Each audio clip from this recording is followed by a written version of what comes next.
வணக்கம் நண்பர்களே, நான் உங்களுக்கு கிரிதர். ரெட்மினுடைய ஃப்ளாக்ஷிப் டிவைஸ் இதுதான், ரெட்மினுடைய நோட் சீரிஸ். ஸோ இந்த வருஷத்துக்கான நோட் சீரிஸ்னுடைய மாடல் நேம் பார்த்தீங்கன்னா Redmi note 11 pro plus 5G அப்படின்னு சொல்லிட்டு ஒரு மிகப்பெரிய ஒரு பேரா ஒன்று வச்சுருக்காங்க. 20,000 ரூபாய்க்கு இந்த ரெட்மி நோட் 11 ப்ரோ ப்ளஸில் எக்கச்சக்கமான ஃபீச்சர்ஸ்லாம் இருக்குது. அது என்னென்னு தெரிஞ்சுக்கிறதுக்கு இந்த பதிவை கடைசி வரைக்கும் பாருங்கள். இந்த பதிவில் இந்த Redmi note 11 pro plus 5G mobile ஃபோனை அன்பாக்ஸ் பண்ணி பாக்ஸுக்குள்ளே என்னென்ன வருது, மொபைல் ஃபோன் எப்படி இருக்குது அப்படிங்கிறத காமிக்கிறேன். இந்த மொபைலுக்கான முழு விமர்சனம் நம்ம சேனலில் விரைவில் வந்துக்கிட்டே இருக்குது. அதை நீங்கள் மிஸ் பண்ணாமல் பார்க்குறதுக்கு முதல்ல சப்ஸ்கிரைப் பட்டனை ப்ரெஸ் பண்ணிட்டு கூடவே இருக்கிற பெல் பட்டனை ப்ரெஸ் பண்ணுங்க. இப்போ இந்த வீடியோவை நம்ம ஆரம்பிப்போம்.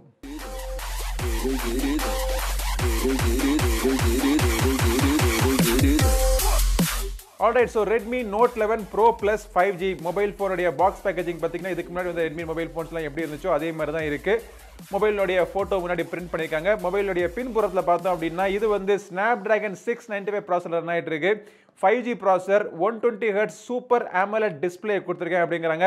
அப்புறம் அதுக்கப்புறமா நிறைய அம்சங்கள்லாம் பார்த்தீங்கன்னா லிஸ்ட் போட்டிருக்காங்க. நீங்கள் வீடியோ பாஸ் பண்ணி நீங்கள் வாசிச்சுங்க. பட் குறிப்பாக ஒரு விஷயம் என்ன கண்க வந்தது என்ன அப்படின்னா ஹைரஸ் ஆடியோக்கான சப்போர்ட் இதில் இருக்குது அப்படின்னு போட்டிருக்காங்க. ஸோ இப்போ வந்து இதை நம்ம அன்பாக்ஸ் பண்ணி எப்படி இருக்குது அப்படிங்கிறத பார்ப்போம். இந்த மொபைல் ஒரு 3 கலர் வேரியண்ட்டில் லான்ச் பண்ணியிருக்காங்க. ஸோ நம்மக்கிட்ட வந்த கலர்னுடைய பேர் பார்த்தீங்க அப்படின்னா மிராஜ் ப்ளூ.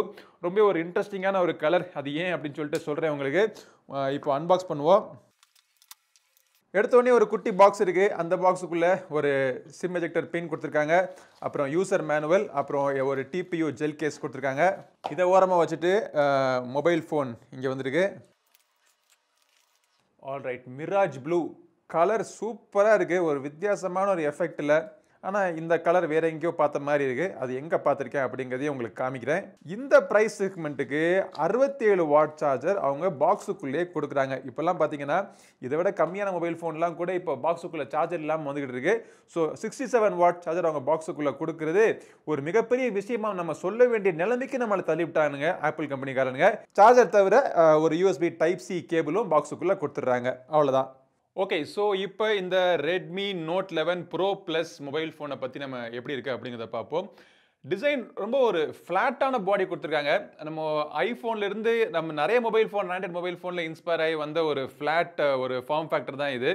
சைட்ஸில் பார்த்தீங்கன்னா ரொம்ப ஒன்றும் அந்த கர்வ்ஸ்லாம் ரொம்ப ஃப்ளாட்டாக இல்லாமல் ஒரு சின்ன ஒரு கர்வ் கொடுத்துருக்காங்க. அது வந்து உங்கள் கையில் பிடிச்சி யூஸ் பண்ணுற ஒரு நல்ல ஒரு ஹேண்ட் ஃபீல் கொடுக்குறதுக்காக கொடுத்துருக்காங்க. பின்புறத்தில் இருக்கக்கூடிய இந்த கிளாஸ் ஃபினிஷிங் பார்த்தீங்க அப்படின்னா இந்த கலர் வேரியண்ட்டில் கொஞ்சம் ஃபிங்கர் பிரிண்ட் ஒட்ட தான் செய்யுது. ஆனால் பார்க்குறதுக்கு ரொம்பவே அட்ராக்டிவாக இருக்குது. இந்த கலர் வேரியண்ட்டில் இருக்கக்கூடிய இந்த டிசைன் எங்கேயோ பார்த்த மாதிரி இருக்குன்னு சொன்னேன் பார்த்தீங்களா, அது எங்கேயும் இல்லைங்க. நம்மளுடைய ரெட்மி K20லேருந்து அந்த டிசைன் அதை இன்ஸ்பயர் பண்ணியிருக்காங்க. பின்புறத்தில் இருக்கக்கூடிய இந்த கேமரா அமைப்பும் பார்த்தீங்க அப்படின்னா ஒரு படிக்கட்டில் மேலே வந்து பிரைமரி கேமரா வச்சுருக்காங்க. கீழே வந்து அந்த ஸ்டவ் அடுப்பு மாதிரி ஒரு 4-5 கேமரா இருக்க மாதிரி ஒரு 3 கேமரா தான் கொடுத்துருக்காங்க. கீழ்ப்புறத்தில் பார்த்தீங்க அப்படின்னா இங்கே ஒரு ஸ்பீக்கர், மேலே இன்னொரு செகண்டரி ஸ்பீக்கர் கொடுத்துருக்காங்க.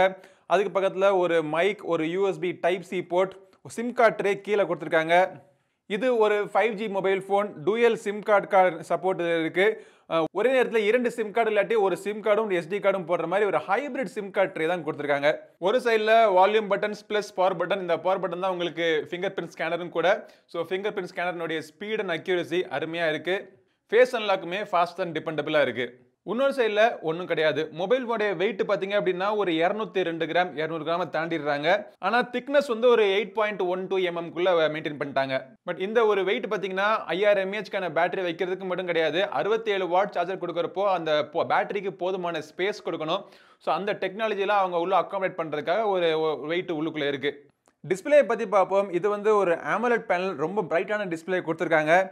6.67 inch Full HD Plus resolution கொண்ட ஒரு பேனல் இது. 120 Hz ரெஃப்ரெஷ் ரேட் சப்போர்ட் பண்ணக்கூடிய ஒரு டிஸ்பிளே. ஆனால் HDR டிஸ்பிளே இது கிடையாது. L1 Wide1க்கான சப்போர்ட் இதில் இருக்குது.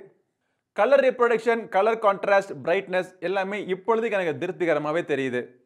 ஆல்ரைட், பின்புறத்தில் இருக்கிற இந்த கேமராவுக்கு வருவோம். ஸோ 108 மெகா பிக்சலுக்கான ஒரு மெயின் கேமரா கொடுத்துருக்காங்க. மிகப்பெரிய ஒரு சென்சரும் கூட இதில் f1.9. ஸோ இந்த சென்சரில் இருக்கக்கூடிய ஃபோட்டோஸ் கொஞ்சம் ப்ராமிசிங்காக இருக்கும்னு நினைக்கிறேன். ஒரு சில சாம்பிள்ஸ் நீங்கள் பாருங்கள்.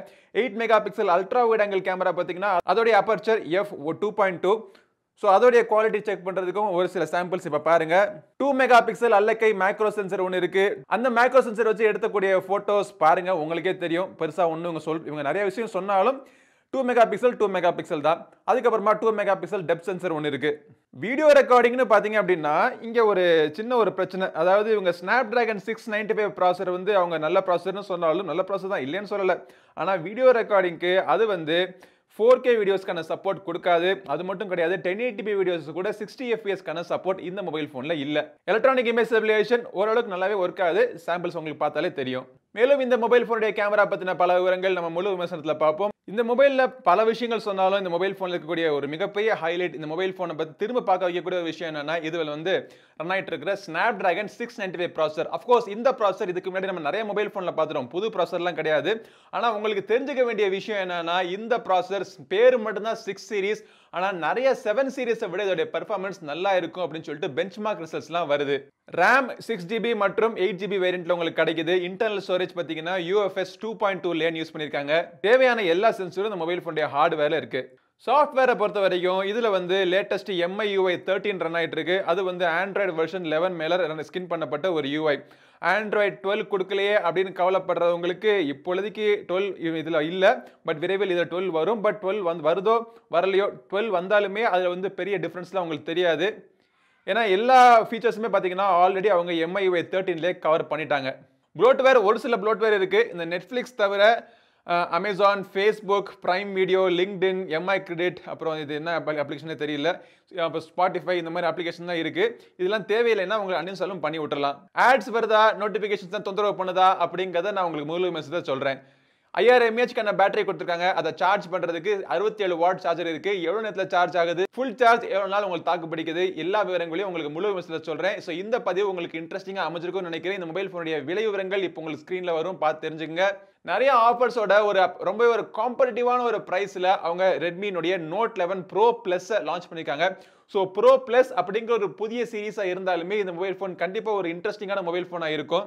ரிவ்யூ பண்ணுறதுக்குமே எனக்குமே லைட்டாக எக்ஸைட்டிங்காக இருக்குது. பார்ப்போம் எப்படி இருக்குது அப்படின்னு சொல்லிட்டு. ஸோ இந்த பதிவு பிடிச்சிச்சுன்னா லைக் பண்ணுங்கள். நம்ம சேனலுக்கு இன்னும் சப்ஸ்கிரைப் பண்ணாதவங்க சப்ஸ்கிரைப் பண்ணிட்டு கூடவே இருக்க பெல் பட்டனை பிரஸ் பண்ணுங்க. அடுத்த ஒரு பதிவில் உங்களை மீண்டும் சந்திக்கும் வரை உங்களிடம் விடைபெறுவது உங்கள் நண்பன் கிரிதர். வாழ்க தமிழ், வளர்க பாரதம். நன்றி, வணக்கம்.